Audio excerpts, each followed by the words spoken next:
মৰমৰ ছাত্ৰ-ছাত্ৰীসকল কেনে আছা তোমালোক? আজিৰ পাঠটোত আমি আলোচনা কৰিম তোমালোকৰ তৃতীয় শ্ৰেণীৰ আমি আৰু আমাৰ পৰিৱেশ পাঠ্যপুথিৰ প্ৰথম পাঠ গছ-গছনিৰ কথা। ভিডিঅ'টো শেষলৈকে যাবা। আমি ইয়াতে পাঠটো আলোচনা কৰিম, লগতে প্ৰশ্ন উত্তৰখিনিও আলোচনা কৰিম। আৰু আহা দেৰি নকৰাকৈ পাঠটো আৰম্ভ কৰোঁ। প্ৰথমতে কি কৈছে, আমাৰ চাৰিওফালে বহুতো গছ-গছনি আছে। তোমালোকে নিজৰ চাৰিওফালে যেতিয়া চোৱা বহু ধৰণৰ গছ-গছনি দেখা পাবা। ইয়াৰে বহু গছ-গছনিৰ নাম হয়তো তোমালোকে জানা, চিনিও পোৱা। এই গছ-গছনিবোৰ বেলেগ বেলেগ ধৰণৰ। সকলো গছ-গছনি একে নহয়, আমি বিভিন্ন ধৰণৰ গছ-গছনি আমাৰ চাৰিওফালে দেখা পাওঁ। কিছুমান ডাঙৰ আৰু কিছুমান সৰু।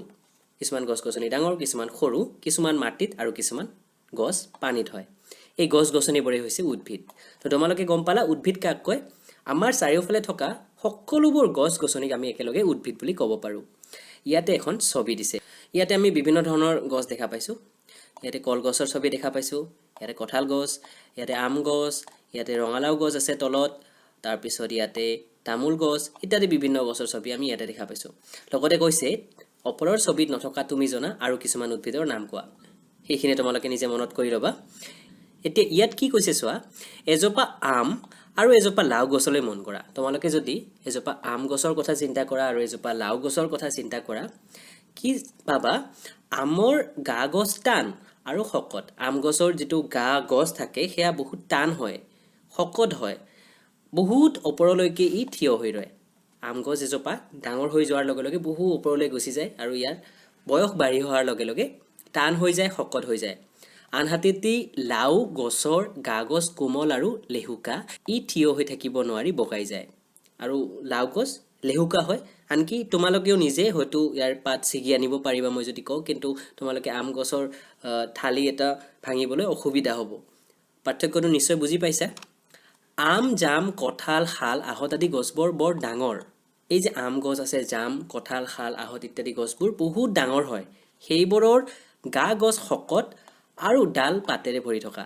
এই গছবোৰৰ গা গছবোৰ চুই চালে অনুভৱ কৰিবা যে গছবোৰ বৰ টান। এনেধৰণৰ উদ্ভিদবোৰে হৈছে বৃক্ষ।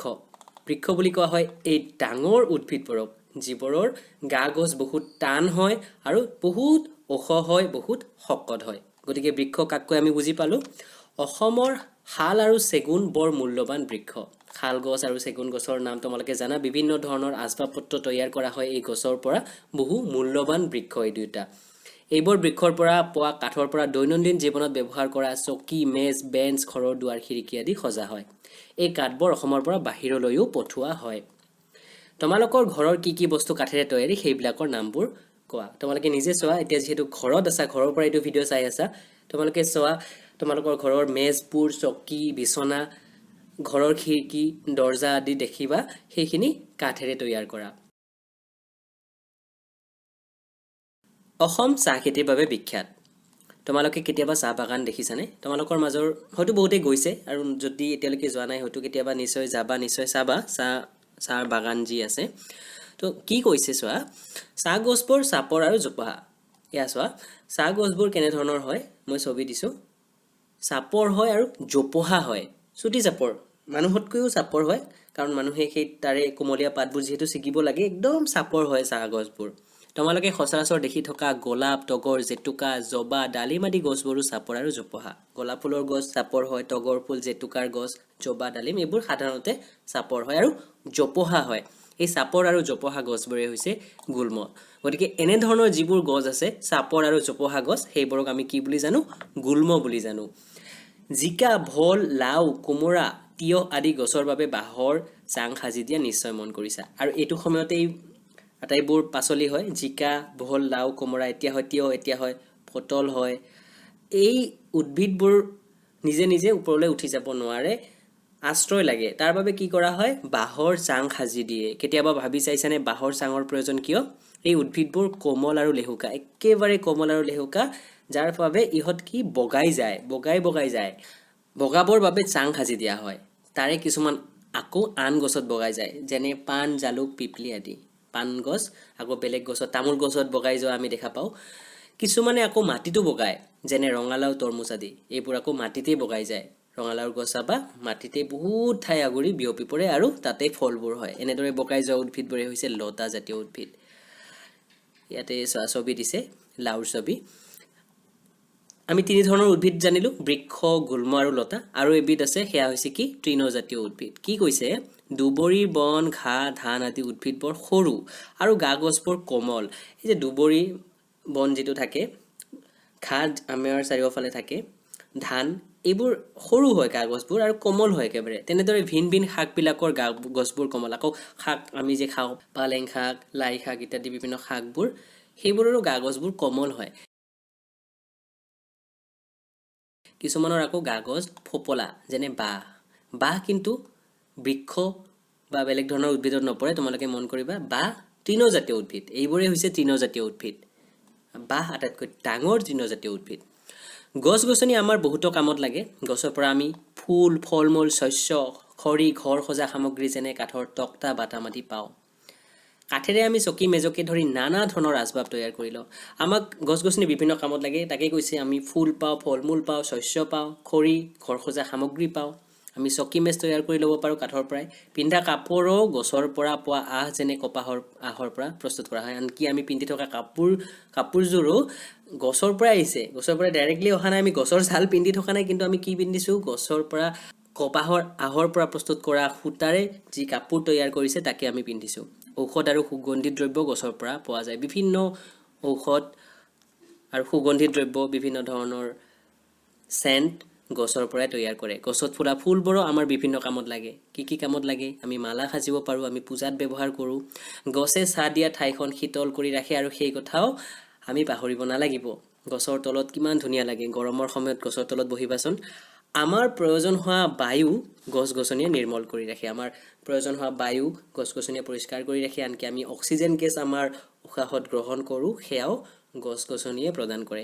ইমানবোৰ কামত অহা গছ গছনি কাটি পেলালে আমাৰ কিমান অসুবিধা হ'ব ভাবি চোৱাচোন কথাটো, যে এই গছ গছনিবোৰক যদি আমি কাটি পেলাওঁ আমাৰ নিজৰ কামৰ বাবে, সুবিধাৰ বাবে, কিমান ভুল হ'ব। গছ কাটি নিজৰহে ডাঙৰ অপকাৰ মাতি অনা হ'ব। সেইবাবে সদায় গছ গছনিক আপডাল কৰিব লাগে। কেতিয়াও গছ গছনি কাটি নষ্ট কৰিব নালাগে। আৰু পাৰিলে তোমালোকে নিজাকৈ গছপুলি ৰোপণ কৰাৰ অভ্যাস গঢ়িব লাগে। এজোপা ঘাঁহ উভালি আনাচোন। কি মন কৰিলা? চিন্তা কৰা, ঘাঁহ এজোপা যদি আমি উভালি আনো, তাত আমি কি দেখা পাম? তলৰ পিনে শিপা দেখা পাম। মাটিৰ তলত সোমাই থকা গছজোপাৰ এটা অংশ দেখা পাইছানে? এই অংশটোৱে হৈছে শিপা। মাটিৰ তলত যিখিনি অংশ থাকে ঘাঁহৰ বা যিকোনো উদ্ভিদৰ, সেয়া হৈছে শিপা। গছে শিপাৰ দ্বাৰা পানী শুহি লয়। শিপাৰ কি কাম? তাৰ জৰিয়তে পানী শুহি লয়। শিপাই মাটিত খামুচি ধৰি গছজোপা থিয় কৰি ৰখাত সহায় কৰে। ইয়াৰ ফলত মাটিখিনি ক্ষয় হ'ব নোৱাৰে। গছজোপা ওপৰত যে থকা আমি দেখা পাওঁ, তাৰ মেইন তলত যে শিপা, যিমান তললৈ শিপা যাব সিমানেই গছডাল মাটিৰ ওপৰত ভালকৈ থিয় হৈ থাকিব পাৰিব। উদ্ভিদৰ শিপাই খহনীয়া ৰোধ কৰাত আৰু মাটিৰ সংৰক্ষণত সহায় কৰে। খহনীয়া অৰ্থাৎ মাটি যে খহি যায় বৰষুণৰ ফলত, তাক ৰোধ কৰাৰ বাবে, তাৰ নোহোৱা কৰাৰ বাবে শিপাৰ অৰিহণা আছে। যিমান গছ গছনি থাকিব সিমানেই মাটিৰ খহনীয়া কম হ'ব আৰু মাটিৰ সংৰক্ষণ হ'ব। উদ্ভিদৰ পাতবোৰ লক্ষ্য কৰিছানে? সকলোবোৰ উদ্ভিদৰ পাত একেই নে? বিভিন্ন গছৰ পাত বিভিন্ন ধৰণৰ উদ্ভিদ আছে আমাৰ চাৰিওফালে। কিছুমানৰ পাতবোৰ ডাঙৰ, কিছুমানৰ পাতবোৰ সৰু। বেলেগ বেলেগ ধৰণৰ উদ্ভিদো যেনেদৰে বেলেগ, ইয়াৰ পাতবোৰো বেলেগ বেলেগ। তলৰ ছবিত দেখা পাতবোৰ চিনি পাইছানে? এই ধৰণৰ আৰু বহুতো গছৰ পাত আমাৰ পৰিৱেশত পোৱা যায়। নিশ্চয় চিনি পাইছা। ইয়াতে আমাৰ যদি দেখা পাওঁ তামোল গছৰ পাত, তেনেদৰে আমি দেখা পাইছোঁ কলপাত, মানিমুনি পাত, কচু পাত ইত্যাদি বিভিন্ন ধৰণৰ পাত আমি ইয়াতে দেখা পাইছোঁ। তোমালোকে বিদ্যালয় চৌহদত পৰি থকা পাতবোৰ সংগ্ৰহ কৰি সেইবোৰ ভালদৰে লক্ষ্য কৰিব পাৰা আৰু পাৰিলে এলবাম প্ৰস্তুত কৰিব পাৰা। এতিয়া পাত আমাৰ কি কি কামত লাগে চাওঁ আহা। আমি গছৰ কাম জানিলোঁ, গছৰ লগতে ইয়াৰ ফল ফুলৰ কথাও জানিলোঁ। এতিয়া পাতৰ কি ব্যৱহাৰ আছে সেয়া চাওঁ আহা। খোৱা বস্তুত থবৰ কাৰণে কলগছৰ পাত ব্যৱহাৰ কৰাটো নিশ্চয় সকলোৱে মন কৰিছা। কলপাতত ভাত খায়ো ভাল লাগে আৰু বিভিন্ন ধৰণৰ আমাৰ উৎসৱ অনুষ্ঠানত কলপাত ব্যৱহাৰ কৰা হয়। ঢাকি থোৱাৰ কাৰণে, খোৱা বস্তু ঢাকি থোৱাৰ কাৰণে কলপাত ব্যৱহাৰ কৰে। কিছুমান পাত শাক হিচাপে ৰান্ধি খোৱা হয়, যেনে পালেং শাক, লাই শাক। তেজপাত ৰন্ধা বঢ়াত ব্যৱহাৰ কৰা হয়। সোৱাদ হ'বৰ কাৰণে তেজপাত ব্যৱহাৰ কৰে। চাহ গছৰ পাতৰ পৰা চাহপাত প্ৰস্তুত কৰা হয়। আমি যে চাহ খাওঁ সেয়াওতো চাহপাত পাতৰ পৰাই আহে। টকৌ পাতেৰে জাপি সজা হয়। জাপি সাজিবলৈ টকৌ গছৰ পাত ব্যৱহাৰ কৰা হয়। তাল গছৰ পাতেৰে বিচনী সজা হয়। নিশ্চয় দেখিছা তোমালোকে তাল গছৰ পাতৰ বিচনী।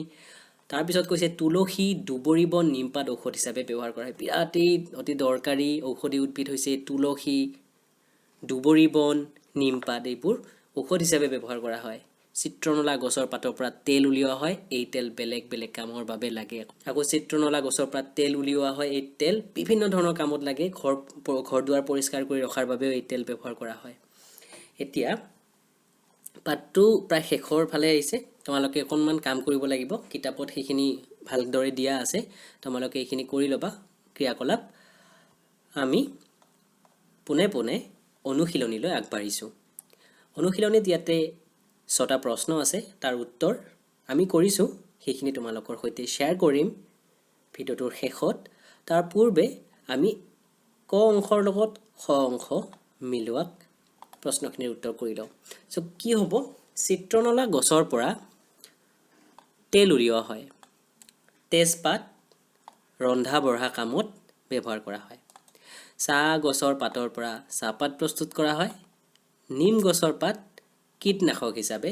ব্যৱহাৰ কৰা হয় এতিয়া তলৰ পিনে আমি খালি ঠাই পূৰ কৰা দেখা পাইছোঁ খালি ঠাই পূৰ কৰা আছে 4টা এতিয়া আমি খালি ঠাইত কি হ'ব আমি লিখিম গছে ডেছৰ দ্বাৰা পানী শুহি লয় কি হ'ব উত্তৰ শিপাৰ দ্বাৰা গছে শিপাৰ দ্বাৰা পানী শুহি লয় খ চাহ গছবোৰ চাপৰ আৰু জোপোহা কি হ'ব জোপোহা গ কিছুমান ডেছ শাক হিচাপে ৰান্ধি খোৱা হয় ইয়াৰ উত্তৰ কি হ'ব কোৱাচোন ইয়াৰ উত্তৰ হ'ব কিছুমান পাত শাক হিচাপে ৰান্ধি খোৱা হয় খ টকৌ পাতেৰে ডেছ সজা হয় কি হ'ব ইয়াৰ উত্তৰ টকৌ পাতেৰে জাপি সজা হয় এতিয়া 4 নম্বৰত আমি শুদ্ধ উত্তৰটো বাছি উলিয়াব লাগিব বাঁহ গছ কি হ'ব গুল্ম বৃক্ষ তৃণজাতীয় উদ্ভিদ মনত কৰা ঠিক তৃণজাতীয় উদ্ভিদ বাঁহ গছ তৃণজাতীয় উদ্ভিদ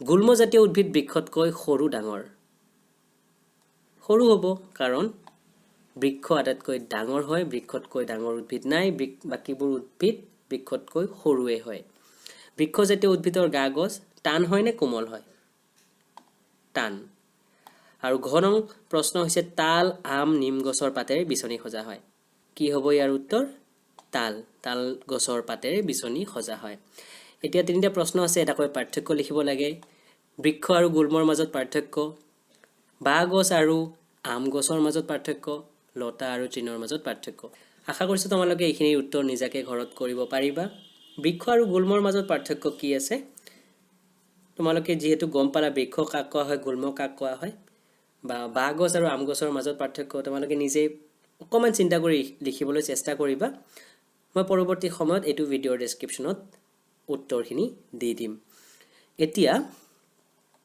আমি 1 নম্বৰত থকা প্ৰশ্নকেইটাৰ উত্তৰখিনি চাই লওঁ প্ৰথমটো প্ৰশ্ন কৰিছিলে 4বিধ বৃক্ষৰ নাম আমি লিখিব পাৰোঁ বিভিন্ন ধৰণৰ বৃক্ষ আছে তাৰ ভিতৰত আমি লিখিব পাৰোঁ আম জাম কঁঠাল শাল অসমত পোৱা 2বিধ মূল্যৱান কাঠৰ নাম খ নং প্ৰশ্ন ইয়াৰ উত্তৰ আমি লিখিম শাল আৰু চেগুন গ নং প্ৰশ্ন কৰিছে 2বিধ লতা জাতীয় উদ্ভিদৰ নাম জিকা আৰু লাও লিখিব পৰা তোমালোকে পটল ভোল আৰু বিভিন্ন ধৰণৰ উদ্ভিদ আছে ৰঙালাও আছে কোমোৰা আছে ঔষধ হিচাপে ব্যৱহাৰ কৰা 2বিধ পাতৰ নাম তুলসী পাত আৰু নিম পাত গছৰ শিপাৰ 2টা কাম গ নং প্ৰশ্ন ক গছৰ শিপাই খহনীয়া ৰোধ কৰে খ গছৰ শিপাই মাটি সংৰক্ষণত সহায় কৰে 6 নং প্ৰশ্ন শেষৰটো প্ৰশ্ন লাও জিকা আদি গছৰ বাবে চাং সাজি দিয়াৰ কাৰণ কি ইয়াৰ উত্তৰ হ'ব লাও জিকা আদি গছবোৰ কমল আৰু লেহুকা এইবোৰক বগাই যাবলৈ চাং সাজি দিয়া হয় এইখিনি আছিল প্ৰশ্ন উত্তৰ আমাৰ আজিৰ প্ৰথমটো পাঠ গছ গছনিৰ কথাৰ আৰু আশা কৰিছোঁ তোমালোকে বুজি পাইছা গোটেই পাঠটো ইয়াৰে যিখিনি ৰৈ গ'ল তোমালোকে ঘৰত কৰিবা ইমান টান নহয় সেইখিনি ঘৰৰ কাম সেইবাবে মই ভিডিঅ'টোত সেইখিনি আলোচনা নকৰিলোঁ নহ'লে ভিডিঅ'টো বেছি দীঘলীয়া হৈ যাব সো ইয়াতে অন্ত পেলাইছোঁ আজিৰ পাঠটো তোমালোকে ঘৰত থাকিবা কোভিড প্ৰট'কল মানি চলিবা বাহিৰলৈ ওলাই নাযাবা আৰু যদি ওলাবলগীয়া হয় মাস্ক পৰিধান কৰি ওলাবা ভিডিঅ'টো ইমানতে শেষ কৰিছোঁ ধন্যবাদ